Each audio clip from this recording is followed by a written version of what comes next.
नमस्कार विद्यार्थी मित्रांनो, तुम्हा सर्वांचं मिस्टर प्रोफेसर या यूट्यूब चॅनल मी स्वागत करतो.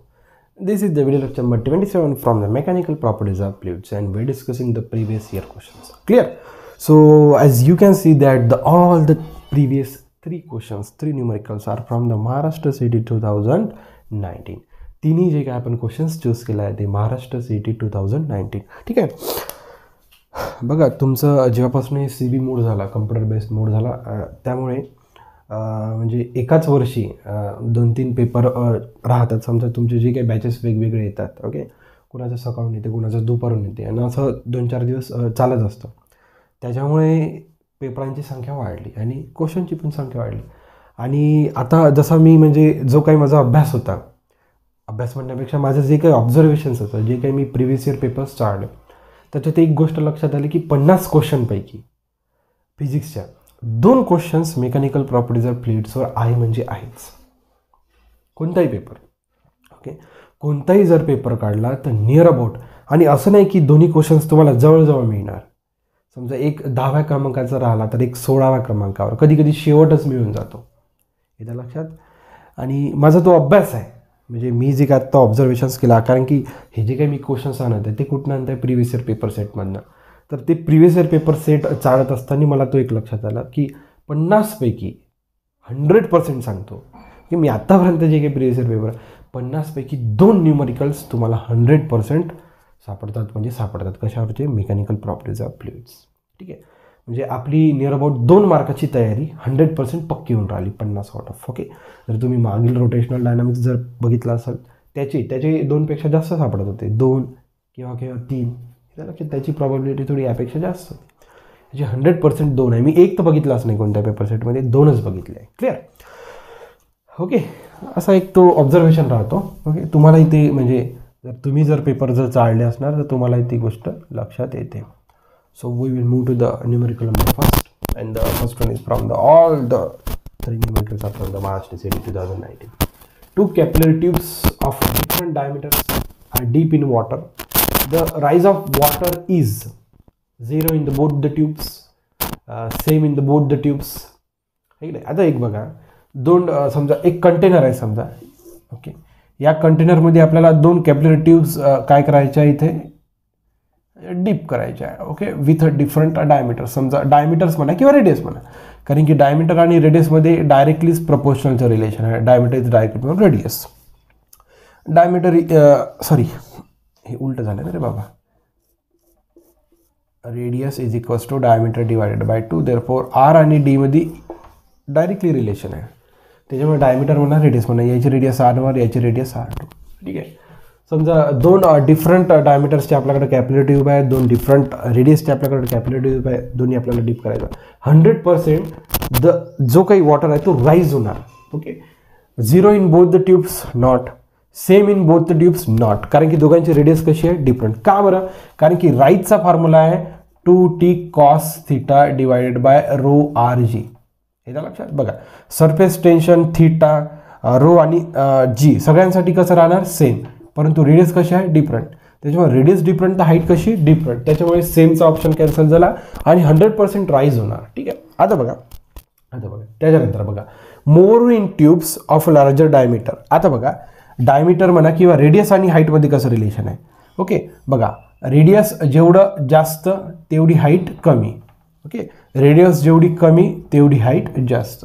बघा आता बघा मोर होणार. आता मोर कोणत्या ऑप्शनला झाला? बघा, हाईट जास्त होती पण कधी? जेव्हा रेडियस कमी होती. ठीक आहे. बघा, more in tubes of the larger diameter नाही चालत. जर डायमीटर जर जास्त राहिली तर हाईट कशी होती? कमी. इथं मोर नाही पाहिजे तर इथं लेस पाहिजे होतं, त्याच्यामुळे हा ऑप्शन काय झाला? कॅन्सल. उरला कोणता? हाच ऑप्शन. बघा, स्मॉलर डायमीटर म्हणजे रेडियस कमी तर हाईट जास्त, मोर. म्हणजे option number 4 one is the correct one. Okay. म्हणजे हा जो काही क्वेश्चन होता, just you have to tally with the जो काही फॉर्म्युला होता, कॉन्सेप्ट फॉर्म्युलावरून तुम्हाला फक्त ऑप्शन्स टॅली करायचे होते. म्हणजे best numerical I can see that. इथं लक्षात. Okay. So in this way we are able to find the solution for the first numerical. We are able to find the option for the first numerical. एकदम व्यवस्थित question होता, म्हणजे मला आवडला question. Tally करायचं होतं ना तुम्हाला, जास्त घेतला आणि त्याच्यात व्हॅल्यूज टाकल्या. टॅली याच्यात वेळ जातो, या गोष्टीत काय जातो? वेळ जातो. याच्या लक्षात. आणि असेच क्वेश्चन ते आपल्या येणाऱ्या नीटमध्ये म्हणा किंवा महाराष्ट्र सिटीमध्ये फ्रेम करण्याचे ते प्रयत्न करणार. ठीक आहे. नेक्स्ट बघा, which one of the following statement is correct. हा पण पुन्हा टॅली करायचा आहे. Okay, again is from the Maharashtra city 2019. Which one of the following statement is correct म्हटलं. बघा, surface energy is potential energy per unit length. Surface tension is work done per unit area. Surface tension is work done per unit length. Surface energy is work done per unit force. पहिले तर बघा, surface एनर्जीचा काय formula आहे? Change in area into tension. Surface टेन्शनचा काय formula आहे? Force per unit length. आता हा ऑप्शन्स कर. बघा, इथे तुम्हाला दोन फॉर्म्युला टॅली करायचा. पहिला बघा, पहिला ऑप्शन घ्या, surface energy is potential energy per unit length. बघा, सरफेस एनर्जीच्या फॉर्म्युलामध्ये पर युनिट ऑप्शनच नाही आहे. जसं सरफेस टेन्शनमध्ये force per unit length, force per unit काहीतरी बनत, पर युनिट बनत आहे. पर युनिट सरफेस एनर्जीमध्ये येत आहे का? नाही, सॉरी, पर युनिट. हा इथं नाही. बघा, surface energy per unit, surface energy per unit, हे दोन्ही ऑप्शन्स काय झाले? कॅन्सल. सरफेस एनर्जीच्या फॉर्म्युलामध्ये तो ऑप्शनच नाही आहे पर युनिटचा, प्रोडक्टमध्ये आहे. इथं लक्षात, एरिया इंटू सरफेस टेन्शन. ठीक आहे. मग जो काही पर युनिट बनणार तो कुठं बनणार? सरफेस टेन्शनच्या ह्याच्यात. बघा, आता दोन ऑप्शन राहिले. दुसरं, surface tension is work done per unit area म्हणत आहे आणि एकाच्यात पर युनिट लेंथ म्हणत आहे. ओके, परंतु तुम्हाला सरफेस टेन्शनच्या फॉर्म्युलामध्ये वर्क डन दिसत आहे का? नाही. ओके, पण होऊ शकते. बघा, force into displacement into L, म्हणजे एल काय केलं आपण? ॲडजस्ट. आता फोर्स इंटू डिस्प्लेसमेंट, जो काही डिस्प्लेसमेंट राहतो लेंथच राहते ना एक प्रकारची, म्हणून एल लिहिलं. फोर्स इंटू डिस्प्लेसमेंटला वर्क डन लिहितो. L into L, L square, L into L, L square, आणि L square can be written as area, work done per unit area. Therefore surface tension is work done per unit area, म्हणजे option number second one is the correct one. Again हाही question मध्ये खूप आवडीचा होता. Tally म्हणजे तुम्हाला पहिला option, म्हणजे हा जो काही पहिला फॉर्म्युला आहे, पहिला फॉर्म्युला का बरं काटा लागला हा तुम्हाला सांगितलं. पर युनिट तो म्हणजे जो काही फॉर्म्युला होता तो प्रोडक्टच्या फॉर्म्युलामध्ये होता. पर युनिट कधी येते? जेव्हा तो फॉर्म्युला असा P/Q फॉर्ममध्ये राहणार, डिव्हिजनच्या फॉर्ममध्ये. त्याच्यामुळे हा ऑप्शन, त्याच्यामुळे हा फॉर्म्युला आपण इझिली कॅन्सल केला, तर दोन ऑप्शन्स आपण म्हणजे व्हॅनिश केले. त्याच्यानंतर रिमेनिंग दोनमध्ये वर्कडन तो होता, वर्कडन आणला, पण वर्कडन आल्यानंतर आपला जो काय क्रिएट झाला? एरिया. त्याच्यामुळे मी एरिया लिहावा लागला. त्याच्यामुळे third one is the cancel, vanish. असेच क्वेश्चन ते 100% सांगतो ना, असेच क्वेश्चन ते नीटमध्ये फ्रेम करणार, जे तुम्हाला विचार करावा लागतं. ठीक आहे. So the solution for the numerical number third one, the excess pressure due to the surface tension on a spherical liquid drop of a radius r is proportional to. ठीक आहे. म्हणजे एक्सेस प्रेशर आणि रेडियसमध्ये काय relation आहे ते formula आपल्याला तुम्हाला माहिती पाहिजे. So you will get the solution. बघा, एक स्पेरिकल ड्रॉप आहे, हा झाला इनसाइड प्रेशर, हा झाला आउटसाइड प्रेशर. ठीक आहे. ओके, एक्सेस प्रेशर म्हणजे काय? Change in, difference in between this two pressure. Change in pressure equals to formula आहे 2T/R. याच्या लक्षात. आणि काय म्हणू शकतो रे बा, सोप बबलसाठी हा फॉर्म्युला आहे 4T/R. बघा, इथं स्पेरिकल ड्रॉपची गोष्ट केली आहे. Spherical liquid drop, spherical liquid ड्रॉपसाठी 2T/R, सोप बबलसाठी 4T/R. ओके, परंतु त्यांनी विचारलं एक्सेस प्रेशर आणि रेडियस. एक्सेस प्रेशर म्हणजे काय? Pressure difference between the inside and outside. येतात लक्षात? प्रेशर डिफरन्स बिटवीन, हा जो काय राहते P inside minus P outside. Inside pressure जास्त आहे, येतं लक्षात, म्हणजे इकडनं जो काही आहे प्रेशर तो कसा आहे? जास्त ॲज कम्पेअर्ड टू आउटसाइड. तेव्हाच तो बबल टिकणार ना. आउटसाइड जर प्रेशर जास्त झाला तर तो बबल राहणार का? नाही. इनसाइड प्रेशर जास्त आहे, त्याच्यामुळे तो बबल फॉर्म होत आहे स्पेरिकल शेपमध्ये.